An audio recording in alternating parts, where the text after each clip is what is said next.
Dress দেখবো from this catalogue. আজকে হলো গুলজি শিরিন হচ্ছে ক্যাটালগটার নাম, খুবই সুন্দর একটা ক্যাটালগ। অ্যান্ড এই ড্রেসটার ডিজাইনটাও সুন্দর। এটা নেকে একটা সুন্দর এমব্রয়ডারি কাজ আছে, যে এই পার্টটা হলো এমব্রয়ডারি অ্যান্ড এরকম করে ছিটা ছিটা অনেক এমব্রয়ডারিজ করা আছে, চিকেন কারি ওয়ার্ক এমব্রয়ডারি ফুল ড্রেসের মধ্যে পাচ্ছি। এই পার্টটুকু থাকবে আমাদের ব্যাক পার্ট, অ্যান্ড দেন এখান থেকে এতটুকু হচ্ছে স্লিভসের পার্টটা।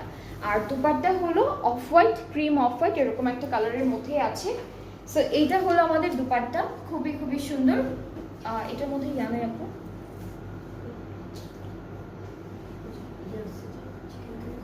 ও হ্যাঁ, এখানেও চিকেন কারি করা, এই যে দামানেও কিন্তু চিকেন কারি আছে দুইটা সাইডে, দামানে দুইটা কর্নারে হচ্ছে চিকেন কারি করা থাকবে। অ্যান্ড ট্রাউজারটা ক্যামব্রিক কটন। সো এটার প্রাইসটা হলো 2800 টাকা। এই ড্রেসটা হলো সেম প্রাইসেই থাকছে, 2800 টাকা অনলি। যার যার পছন্দ হচ্ছে ইনবক্সে video name address phone number.